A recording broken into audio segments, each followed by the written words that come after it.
Home, the gold. He could be too far. No, he's kicking. Oh, what a catch!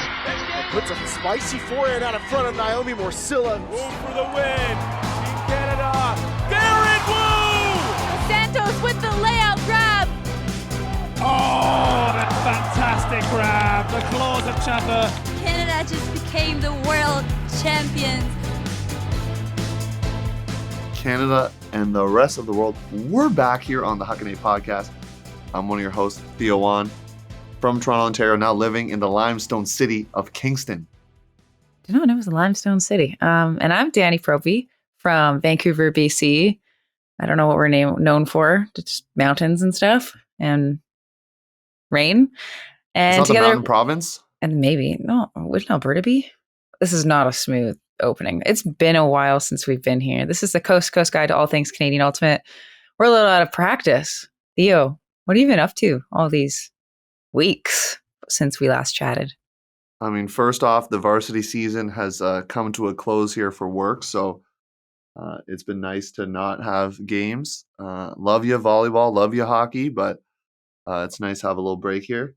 Last year I was technically Masters eligible, but now officially Masters eligible, hitting the double threes there. So, Danie, as someone, I believe you are Masters eligible as well. So you understand when I say the bones hurt a little bit more and, you get a little more sore after workouts at a certain age. But yeah, I'm excited to actually head out to Montreal this weekend. So I'll be trying out for a team there. And Sam, if you're listening, your boy here wants to play some Masters Frisbee. It could be for you, could be for someone else, but I'll put myself out there and try out. So I guess I'm don't call it a comeback, Well, I mean, if you were listening to this and you're from Ensom, if Theo makes your team, he gets to talk about your team so much on this podcast. You get a little extra light sparkled onto your team, if that's a nice little incentive. Have you been doing lots of training? Yeah, big shout out to the one and only Goose Helton. So I've been doing GPP. Some encouragement from a couple friends as well. I'm gonna give some love to Curtis Campbell and Matt Lamb. They're both also doing GPP, and we talk to each other about how the workouts are going, what phase we're in, what work are you doing today, those things. So that's been really helpful.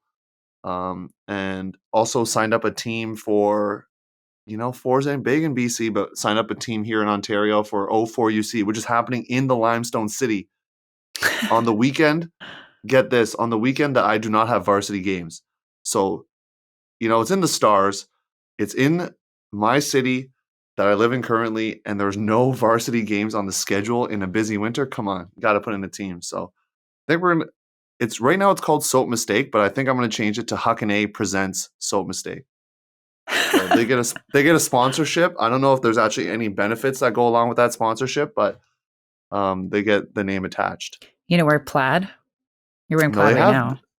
I know I came from a holiday staff party here, so I had to rock the red plaid. You can't see this because there's no video, but Danie being a good descriptor for you. So no, I think they already have some jerseys and stuff. So, Danie, as someone who is coaching, you got any tips for your boy here heading into it's called a combine. It's actually not, I guess it's a trial, but it's a combine. It's 3 hours. It's early, 9 a.m. to 12 Sunday morning. So I will be driving to Montreal Saturday and staying over, going to try out on Sunday. Okay. One thing that I think a lot of athletes do at tryouts that I think if they just fixed it, I think it would help them stand out a little bit better. When people make a mistake at tryouts, it seems like people want to put on like a production that they know that they've made a mistake or whatever, or they get down on themselves. But I think a lot of coaches that I've spoken to anyways take notice when that person just gets back up and like gets even more fired up after a mistake to like get it back or to like work harder. Those are the kinds of things that I think are the kind of intangibles, kind of the in-between moments between the reps that really kind of catch people's eye. And it also helps you kind of keep your head back in the game still. So I think a lot of people can like crumble when they make a mistake and think, oh, the person was watching at that moment. They're still watching right after the mistake. So you still have time to like have them see you kind of get over it and get back out there again. So, and you're in control of that. So that's why I like that as a tip for me too when I'm at tryout. So you're saying don't kick a water bottle or smash the disc in anger if you make a mistake. That's what you're telling me. I mean, you do you, boo, but I wouldn't. Yeah, I'm there. I'm not there so I won't get fined, but I am there to see how the workouts have been going and where that places me with I guess people in my age category now that I can say that. So it'll be a fun time. That's sort of what I've been up to. Danie, you've been cross I don't want to say cross country, cross cross country, but cross borders, venturing into the great old United States of America as they call it. You're actually gonna have a really good story to share in our sub only, so that's our plug. We're gonna do it early today. Plug for the subs. Get a subscription, find out the story. But Danie, how was the trip? You were sharing lots of stories up on your Instagram, so people were getting kind of a play-by-play of what was happening. But any big highlights there? Well, first of all, congrats on getting married. Thank you. To have that honeymoon. But what was the trip like? It was exactly kind of what we needed. Both Ari and I fly a lot for tournaments or various events. And so the last thing I wanted to do was at the end of a really busy ultimate season was to get back on a plane, leave our dog, all of those things. And so we decided we wanted to do this road trip, and it was perfect. It was exactly what we needed. It was so fun to go with our dog too. Like, she had the best honeymoon ever. She got to see like so many cool places that even humans don't get to see a lot of the time. So just felt very grateful. And we rented a camper van from a company, and it was like kitted out. It was like a Sprinter van, like it wasn't that big. So it was easy to drive. And it was just so lovely. We just like roll up to a national park at night, and then we'd wake up and we'd look around and we'd actually like see what we had driven into, because we'd come say, so for example, we drive into Yosemite. We can't see anything. It's 8 p.m. or whatever. We park in our parking spot for the night and we make dinner, whatever, fall asleep. And then we get out of our camper van in the morning, and there's like huge rock cliffs surrounding us, like the most beautiful, stunning scenery. And we just had no idea we were being surrounded by this at that moment. So it was a pretty cool experience every morning to be like, where are we? Because we were like seeing everything with fresh eyes. We went to Yosemite, the Redwood National Forest, or National Park rather, Sequoia National Park, saw the thickest tree on the planet that's been known, and also like the heaviest, which is two different trees, which is cool. And Yosemite, went to the Grand Canyon. We got to hike into the Grand Canyon a bit. And then we went to Zion National Park, which was probably the most stunning day of the whole trip. And we put our name in this lottery to do this hike called Angel's Landing. And I don't know if anyone listening has done this hike before. Now it's going to be this kind of like boogeyman for me forever, because it's called like one of the most dangerous hikes in the world. And so we ended up getting the lottery thing for it. And so then we were allowed to go hike, because you can't have that many people go because it's dangerous. And you get there and we hike up all the way to like where it breaks off to this Angel's Landing part. And you're holding onto a chain for like the last 30 or 20 minutes to the peak. And if you fall on either side, it's like a cliff. You fall on either side, you die. What? Like you're on the top of a very high mountain, and it's like this tiny little path that you can only put one foot on at a time, and you're holding onto a chain. And you're having to like scale the side. And if you fall on one side, you fall off the cliff and you die. You fall off the other side, you fall off the cliff and then you die. And people die there doing this hike. And lots of people do the hike. They complete it. They get to the end. They see the views. Amazing. I have a little bit of fear of heights. I didn't think it was that bad because I do all these other hikes and I do these things, and I didn't know it bothered me that much. Like, I don't like going up to my window in my apartment and looking down. So that's the level of heights fear I have. So we get like 10 minutes down this trail and I'm like hyperventilating. I'm like kind of crying. And we get to this like little landing pass where you can kind of like breathe before it gets even narrower. And I was like, just talking to Ari, I'm like, I didn't know this hike existed till yesterday. I don't know if it's worth the anxiety that it's giving me right now. Like, we just got married. Like, what if you just make one wrong step and then you die? Like, this is anxiety speaking, right? Like, you think worst case scenario. And then I was like, I don't want you to have any regrets. Like, if you really want to go do it, you're going to do it. But I think I need to turn around. And so I turned around and he came with me. He said, this is my first active husbandly duty, is to not put you in a place where you feel anxious for my safety. So we didn't complete it. And I think that's pretty normal. But I have since we've spoken to people who have done it. They're, oh, the view's amazing at the end. I'm like, oh, darn. Yeah. We did Yeah. another hike that was like right around the other side and higher. It's just like a different viewpoint. It's just like less scary. But yeah, like there's a sign that's like this many people have died and it's been crossed out and like a new number has been written in. So it's like, I don't know. You got to Google it. Anyways, I Wait a survived. minute. Do you have to sign a waiver or something, like that you won't sue the park or something like that? No. No, I don't think so. Wow, that's actually pretty crazy. Um, camper vans. I know someone that has lived out of a camper van for a bit. I've seen his Instagram stories and stuff. It always seems very fascinating. But I have a couple questions. Okay. One, how are you showering? That's like legit a Mhm. question. Two, I guess you just buy. There's probably a fridge in there, so you're just like cooking as. Okay, maybe it's just one question. How are you showering? Yeah, not often. So it was really cold the whole trip. We did have like a bag thing that you attach like to the outside of your van and it trickles water on you so you can shower with this bag thing. But it was too cold outside. It was like minus whatever pretty much the whole trip. Um and so every 4-ish days we would park at an RV park and use like whatever facilities they had. So we would shower then. And then the other days we would just park wherever we wanted and not pay for an actual spot. So, and then in terms of refrigerator, there's basically a cooler that plugged in. This fan was cool. It was solar powered. So we never had to plug it into anything. And we had heat, we had everything the whole trip. It was awesome. Sounds expensive, but it sounds worth it. Yeah, it was nice. People, you talk about flying to tournaments, but someone in the audience, if you want to do something cool, maybe you could take a camper van out to a tournament. I know it'd probably be tough without the showering aspect, but you can probably like use your teammate's hotel or something. You figure it out.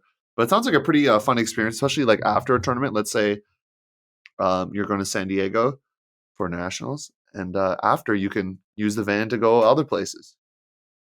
Yeah, especially in California, there's like so many national parks. There's like Joshua Tree that we went to, and like there's just so many different places to explore. And when you go to tournaments, you're in and you're out. You see the fields, you see like the local Chipotle, and then you're going home. So 10 out of 10 would do again. Definitely recommend if you have the time. It lines up for you. That was a good amount of catch-up time is all I'm going to say. I feel caught up.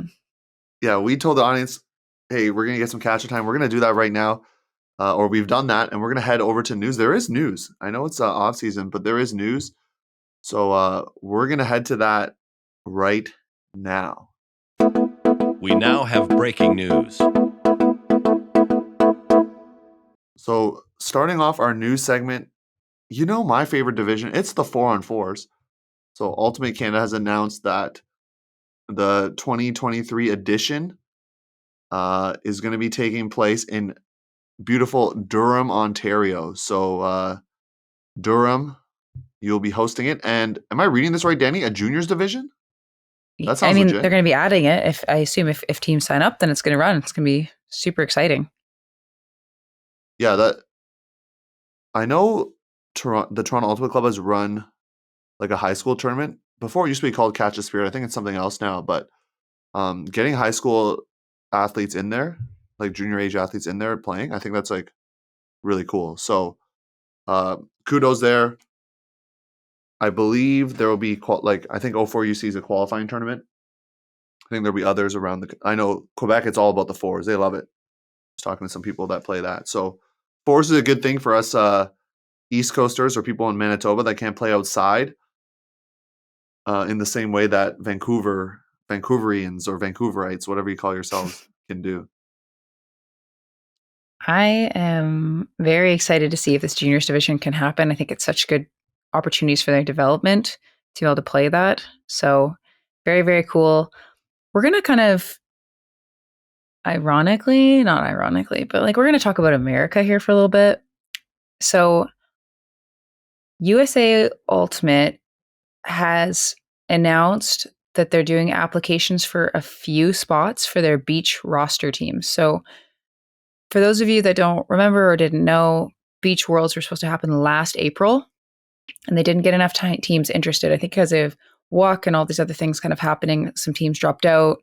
And so that tournament was, I thought, canceled. But it looks like, well, I mean, they are running it again now this year. So maybe it was postponed would be the more appropriate term for it. So it's going to be after Club Nationals, I think in Huntington Beach. Is that correct? Do you remember? In California, anyways. And it's at the end of October. So basically over Halloween. I saw that the American beach teams, all of those athletes, if they wanted to play again, could get their spots. And I thought that was interesting because I guess it's only been a year, but we've heard nothing from Canada. So I would be curious what Canada is going to be doing, because I think when those applications were going out, there's quite a few people, notable people, that didn't apply, maybe because they were still in the running for World Games, for example. So there's quite a big absence of Sixers players specifically on those rosters. So I would be curious what Ultimate Canada is planning on doing. We haven't really heard any news. So if you're from Ultimate Canada, tell me, because I want to know. I want that opportunity again. I want to apply or whatever, try out. I want to play beach. Sounds fun. So that's that. In other American news, Theo, USA We're Ultimate. American podcast now. Sorry, Deep Look. We're taking over.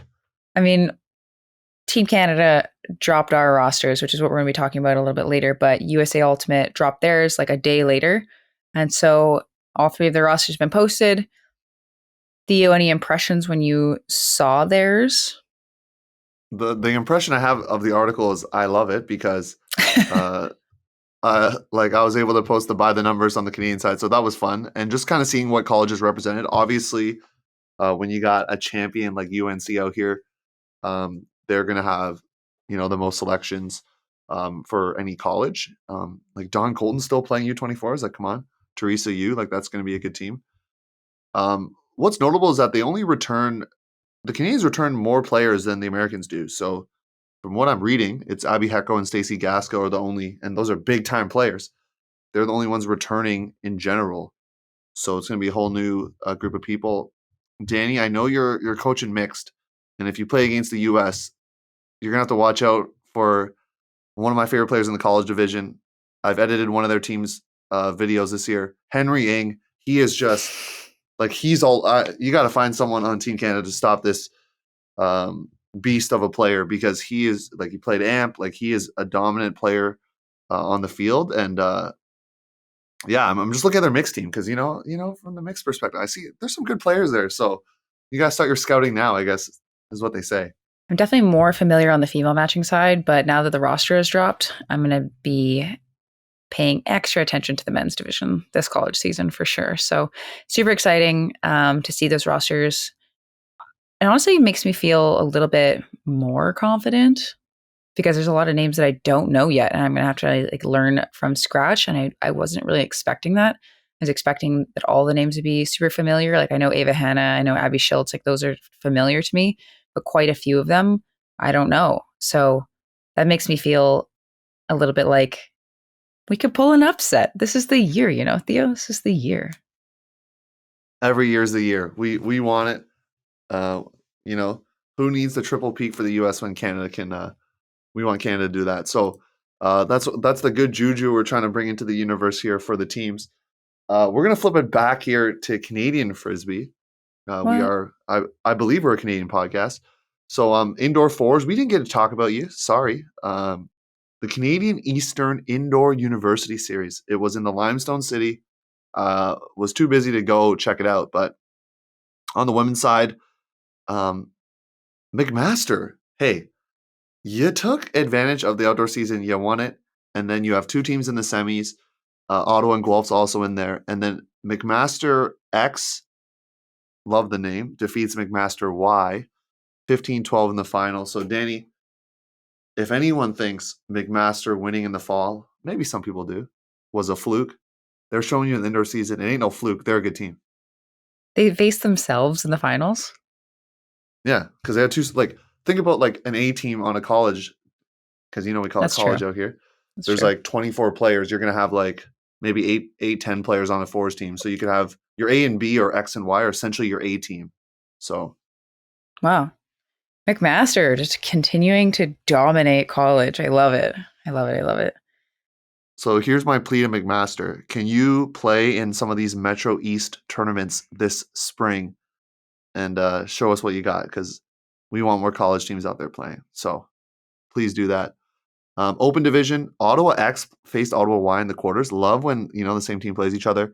The other teams in the quarters, McMaster A, Queens A1, Waterloo A, Guelph X, Carleton A, and Queens A2.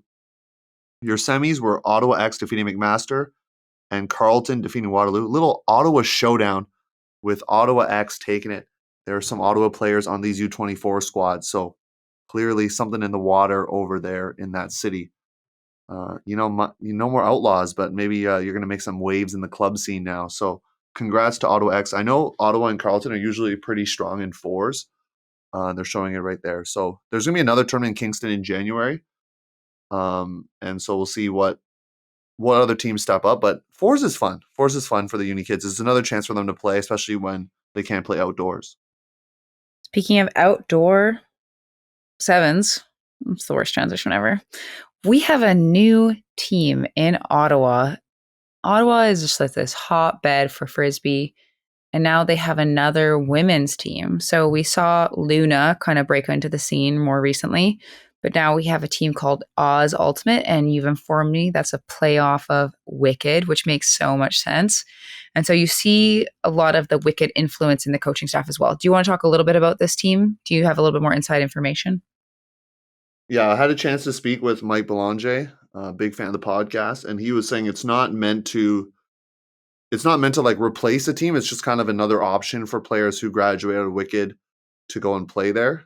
So from what I've been told, Luna is still going to exist. Stella obviously going to still exist in Legacy program. So just another option there in Ottawa for these players to play. And you did mention the influence. All three coaches, Laura Story, correct? Max Hunter and Mike Belanger out there. All of them were part of when I commentated Wicked West game this year, I was very surprised how many coaches they had on the staff because I was getting all the names. So they got like a long list of coaches, and some of them are also going to be coaching this team. So I think it's good for continuity. We're going to talk about this more in the main event where Ottawa is doing some cool things. So clearly this is just continued part of their development, and it's a big testament to what the leadership over there is doing. And our last piece of news, we'd be remiss to not talk about. I'm going to talk about it.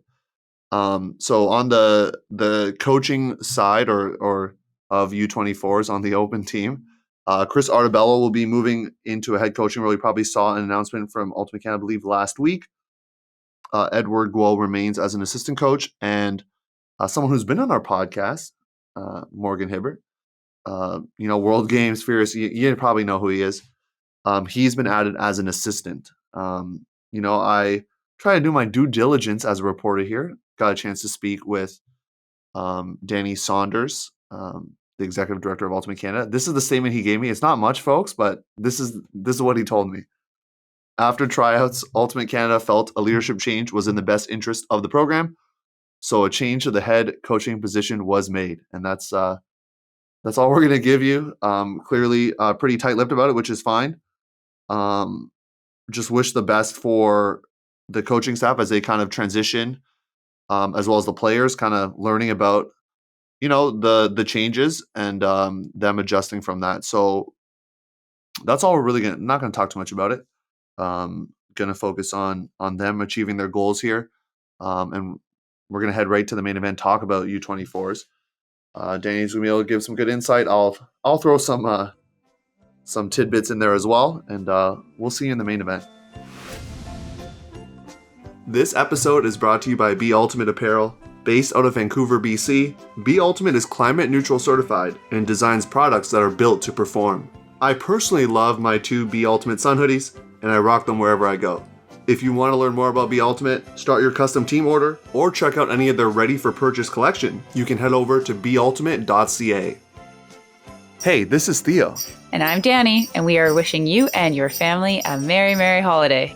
And you're still listening to your coast to coast guide for all things Canadian Ultimate. Merry Christmas!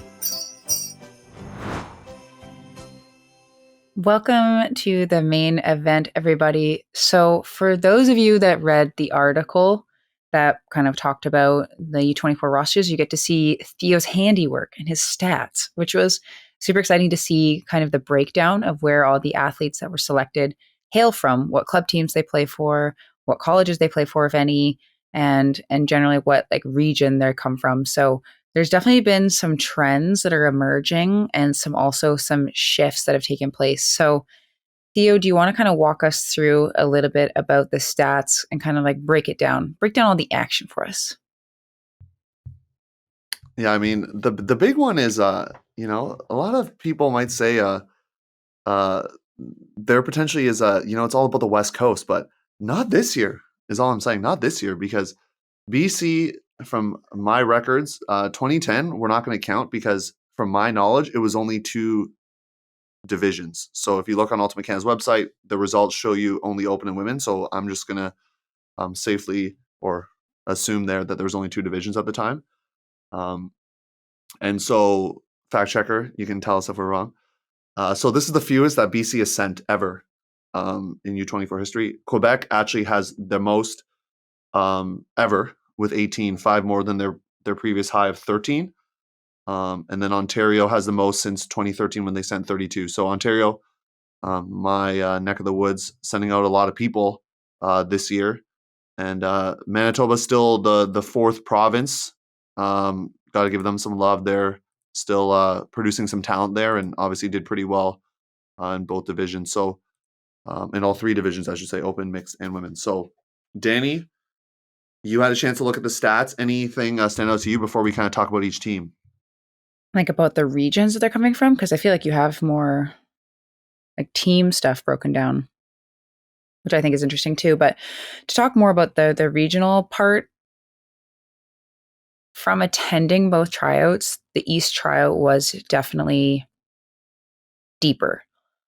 I think the talent at the BC tryout, it was like, there's a pretty kind of, I don't know how to say it. There was just a lot more people kind of in the top group in the Ontario tryout because you've got Ottawa, you've got Toronto, you got Montreal, you got Quebec City, you've got the whole Atlantic all kind of piling into this one tryout. Whereas in Vancouver, it's mostly Vancouver and then a few people coming from Alberta and a few people coming from Manitoba. So Ontario in general just seems to be on the come up with like the college stuff. I know you're going to talk a little bit about how Toronto might be in a bit of a dip and Ottawa might be kind of picking up some slack, and the kind of push that the people in Quebec have been doing over the years to build up juniors and everything. There's clearly a really talented bubble in that U24 group from that province. And in BC, I think we're tending a bit younger. So I think our talent bubble is kind of at the U20 level, going to be potentially representing a little bit more the next cycle would be my guess. Good analysis there from Coach Proby. And along with that, though, I think what's notable is that there's a lot of club teams represented from all over, like Ontario. So, Boat has someone, Hound, like different teams, GT, like different teams. Whereas if you look at the people from Vancouver, it's essentially they either played Furious, Traffic, or Red Flag, with Traffic and Red Flag having like 7 athletes each, and then 1 person from Blackfish. So it's like a lot of the top end teams sending talent. Goat only sending 2 players themselves on the Toronto side. Mephisto having the most for open talent. So there's some interesting trends there. We alluded to this in the news, but the fact that there's a lot of people returning is kind of nice. 9 players. And I think that will help build some experience, because one of the things to also note is lots of U20 representation. So if you were following along that, folks, you get to see them back again in action. So is that, I don't know how much you can speak to this, but was that a conscious decision to maybe perhaps build for the future? Because I know on Depot, they've talked about this, how sometimes it seems like they take a couple U20 kids that maybe aren't there yet, but they want to build for the next U24 cycle, for example, because they have such top-end talent to maybe shield some of that for them. I mean, probably yes and no to that question, or yes, maybe, yes, but I think that that is a genuine long-term strategy, that if you have a last position on a team and you have some U20 aged kids that are super athletic and eager, that might be a good decision for that spot, for example. Or on the flip side, you might want to give that opportunity to somebody who missed their last U24 and they've been playing club, and this will maybe help keep them in the system. So I could make an argument for both sides. I can speak about the mixed team specifically. We do have 2 reserve players that are U20 athletes, and it's a reserve player specifically with that title rather than an alternate, because they're not coming to training camps trying to earn a spot on the team. They are literally a reserve player, so that if something happens and someone can't come to the tournament, they've been training with us. They're ready to get the call up. And those players for my team specifically are people that are freak athletes, performed well at the U20 level, but maybe weren't quite ready to be full rostered. All I'm going to say is, folks, where are you going to get this sick analysis? Nowhere else. So, Stop. so keep it going. I mean, and talking about analysis, I'm really excited to dig into the college season this spring, because I'm hoping, fingers crossed, that more Canadian teams go over the border. But a team that has already done that is the UBC women's team, which we've talked about a lot. And I had the pleasure of commentating a couple of their games at Nationals last year. And they have the most, 12, like it's almost like 2 full lines of U24 players. Like both, there some in the mix, but a lot in the women's, but that's got to be nice as a college team to have that. That's so cool. Like you have so many U24 players. Yes and no. Again, I'm gonna play both sides of this, where it's such an honor to be able to work. Like now, I'm coaching UBC too, to be able to work with such a talented team, and there was other people from that team that were at the tryouts that were also like getting looked at. Like there's just so many good players, and it's like a lot of their final year for UBC as well. So I think that my challenge as a coach this year of that team and of the mixed team is to find a way to separate the foci for both of those, so that UBC is UBC and TC is TC, and that they are really focused on like what's in front of them and what's ahead of them. Because when it comes to training camp time and nationals time, like my training camps, for example, for mixed are bookending nationals. Because Worlds is so early in the summer, the only tournaments we can go to are June and May. And so it's right around nationals. So it's definitely cool that there's so many people on UBC on Team Canada, but it's definitely a concern at the same time. Good for the development, good for their confidence, but I just have to be really careful about managing personnel. Load management, a term that Kawhi Leonard kind of started out here in Toronto. In terms of development, I love, I'm always going to give the small provinces or lesser known provinces some love.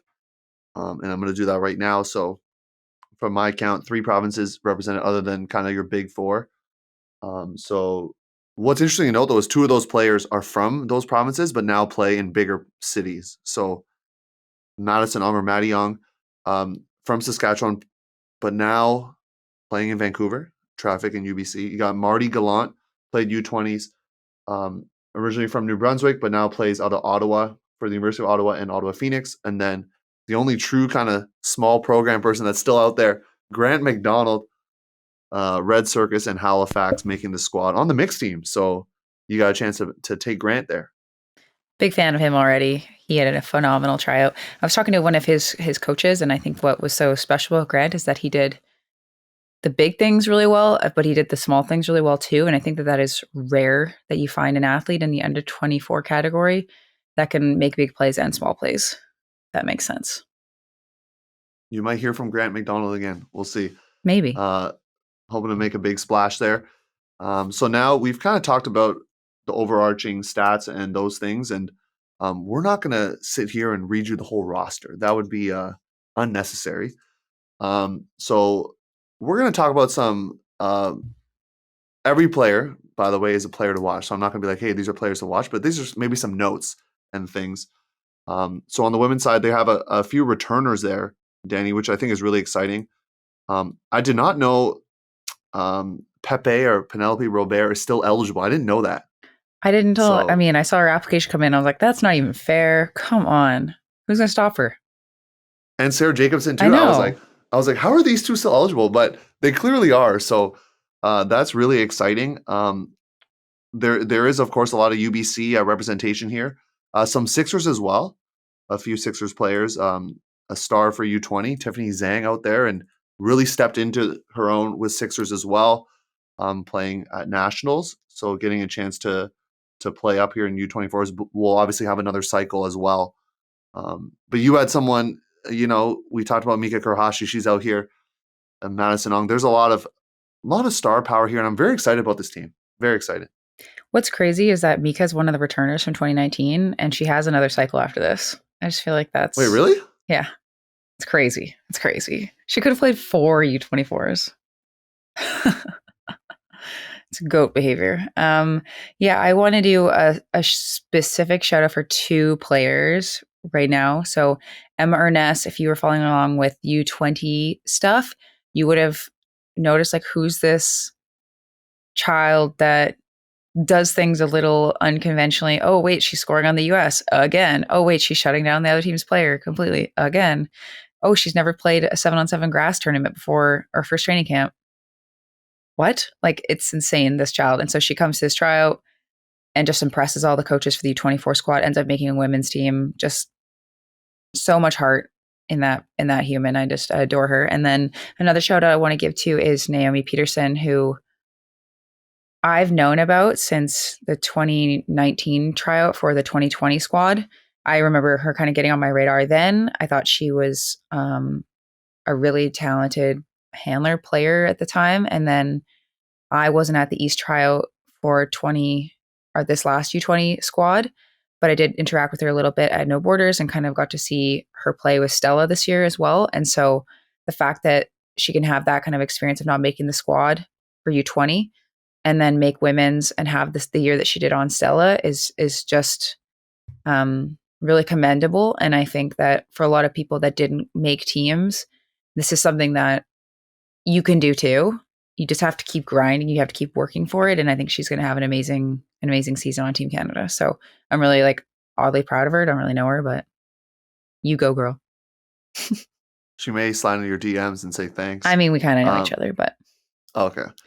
Julia Bisson as well, someone who played on the mixed squad in 2019, also going to be joining the ranks here for the women's squad. So lots of representation from the few different provinces, except for I'm looking here, one Manitoba. So one Manitoba. There's going to be a couple more in the mix, but you got some Americans on the list as well. So someone got to tell me about that. Like I see Seattle, Washington, and Albany. Is that California?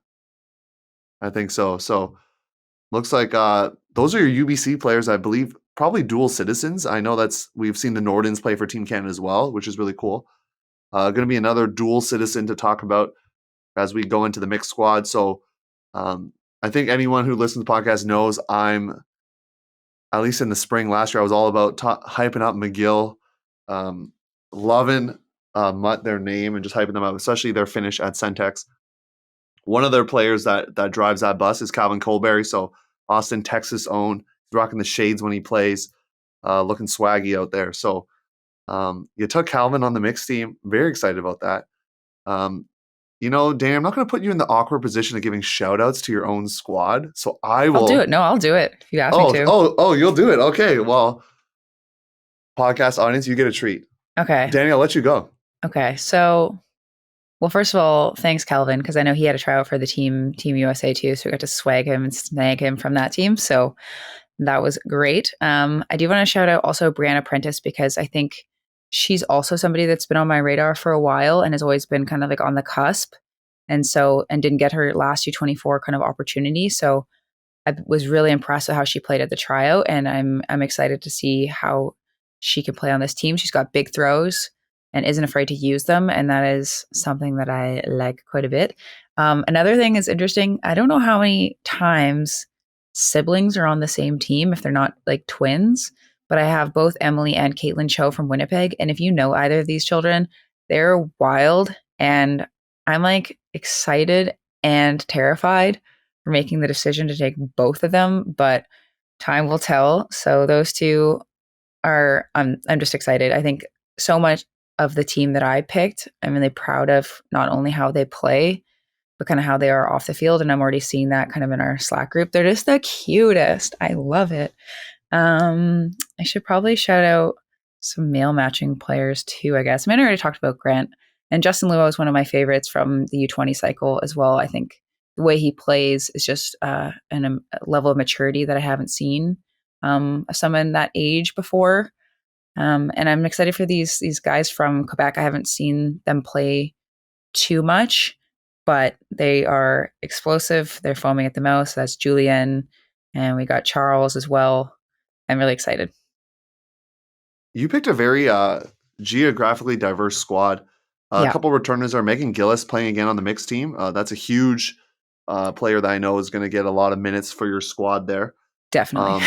And Bernal was making some ridiculous plays during the season that I saw. I think he was playing Royale Mephisto as well. So, I'm going to give some love to a player that had to go all the way to the West tryout. So Ben Simmons, I've seen him play. Fun story with Ben. I actually met Ben Simmons at a tryout for Buffalo mixed team, like many, many years ago now. I'm trying to think. This was definitely before COVID, and we were trying out for the same mixed team. Both of us did not make it, so Ben, I don't think you're feeling too bad about that now. But just being able to go out to the West Coast, have a good tryout, and make the squad. So really excited for Ben. And talk about U20s. Another kid that you got there, Dax Miller. Some more U20 connections. And then some people from Ontario that obviously I'm friends with that made it in like a James Carpree, Zach Armstrong, two people who played for Hound and were able to win a bronze medal there at CUC. So lots of geographic diversity. You picked up Jessica Gao as well, which is I know. That's going to be a big time player for your squad. So once again, would love to give a shout out to every single player. You all deserve it. But for the sake of brevity, we gotta keep it moving. So we're gonna go into the open division here. Danie, you want to start or you want me to go? Yeah, I can start. I think quite a few of these players I've kind of known for a really long time, and I'm really happy for them to have gotten the opportunity to play Team Canada. And I think both of them had a phenomenal tryout that I'm going to specifically talk about. So Justin Podner and Kevin Tong, they just, after having played with Red Flag, both of them played with such a high level of confidence at the tryout, and really made themselves stand out. And it's really cool to kind of see them get this opportunity. So, and they deserve it. Also, like Alex Bedard, hard to hate him. He's just, oh, sorry, was that who you're going to be shouting out? He's just you stole my pick right there. I'm not going to lie to you. He's so good. Okay, you can talk about somebody else. I'll put you on the spot then. No, I still need to give some love to Alex Bedard because the way he played on the O-line for AFC this past summer was great. I honestly didn't know Eli Park and Wilkie Lewis because I, know them from the Rush and from GOAT. I didn't know they were, well, now I know they're eligible, but the fact that they're still playing, I know they didn't play for Queens this summer, but you add two like very tall cutters into the lanes that both can play O, or maybe you slot them in a D, but seeing some word on Twitter today, and Evan Lepler said you're going to hear a lot of Jacob Brissett to Oscar Stonehouse. You're going to hear a lot of that. Brissett's the only returner from the open squad in 2019. There's a couple others. Elliot Elwar was on the mixed team in 2019. Alex Bedard as well. So, but then you're infusing it with some new blood. A couple of general strike players are Huckin, MVP, offensive player of the year, Nick McFadden. He's got to make the squad. So it's a good year for them. And once again, Marty Gallant out of New Brunswick. I just see it because it sticks out to me because it's the province that you don't notice. But a lot of Mephisto players represented for this team, and I think that just speaks to the development of Quebec and what they're doing over there. So keep an eye out for this team. There's a lot of good players, and they also are listed as reserve on the open side. That was on purpose as well, correct?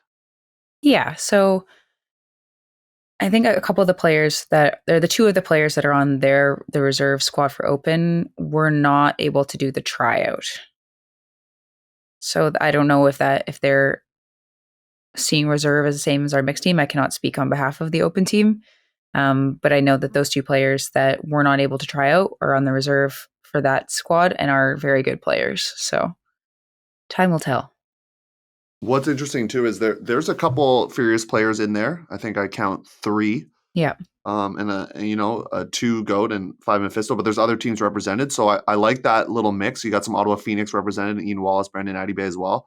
So there's just a mix of teams, and I would have to go back and really dig into the rosters. But I just remember, I'm thinking 2015 specifically, where it was like a lot of Furious and like GOAT players. Like I know there was a Nate Hurst was there, Ian McKenzie, and then it was like a lot of Furious players, Will Vu, Edward Grohl, those things. So kind of interesting that there's a shift into more geographic diversity. Love it.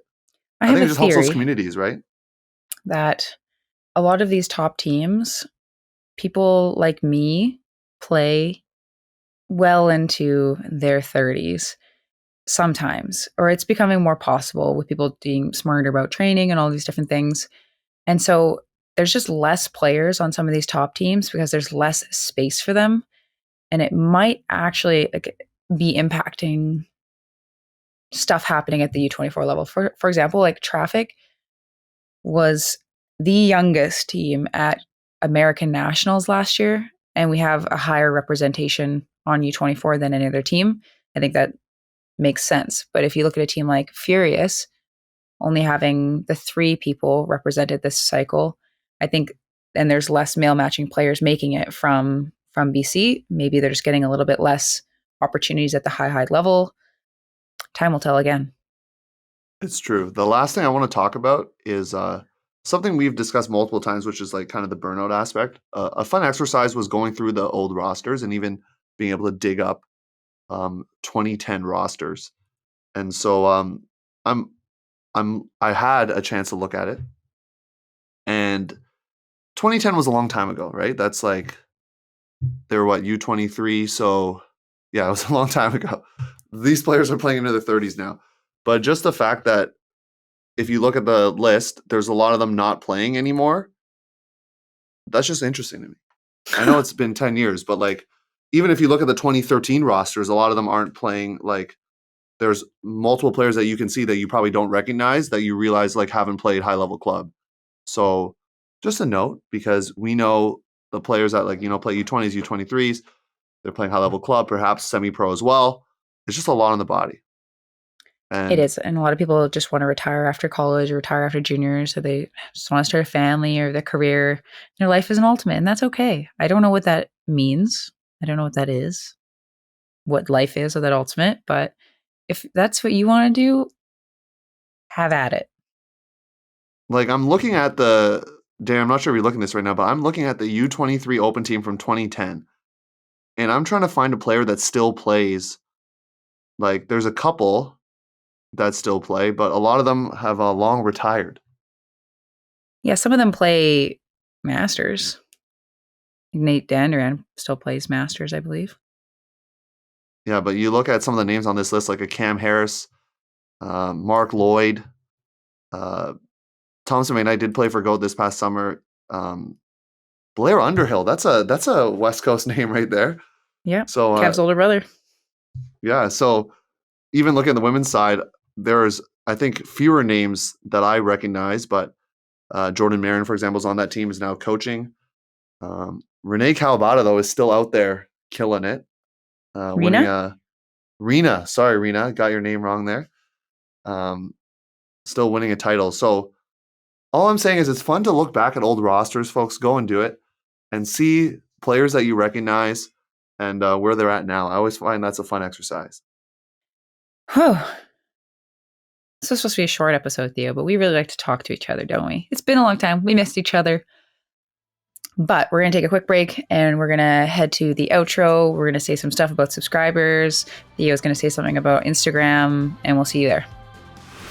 Hey, c'est Phil Dorval, directeur technique pour Ultimate Québec, et vous écoutez le Huckin Podcast, votre guide pour l'Ultimate canadien d'un océan à l'autre.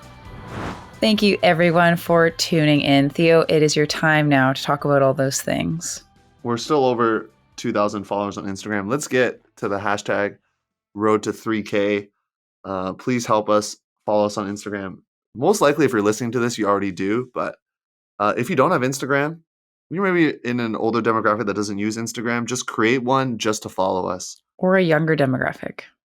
Or a younger demographic that doesn't go on Instagram, only TikTok. We don't have TikTok, so... Or Be Real. Go on Instagram. Well, you want TikTok? No. Or Be Real, I said. Oh, Be Real. Yeah, you told me about Be Real, and I'm not about it. Were you able to do Be Reals every night or every day, like on the trip? Yeah, it's like I'm just being real in the Grand Canyon, y'all. Like, this is me being real. I don't know what to say. Were you being real when you're on that very scary hike? I was, in fact. I was being very real. I was like, I cannot do this. Anyway, thank you so much for joining us for this episode and for just being a loyal fan. And you're so loyal that you subscribe, and you're going to hear this sick story about how I feel like I almost died on my honeymoon. Might be an exaggeration.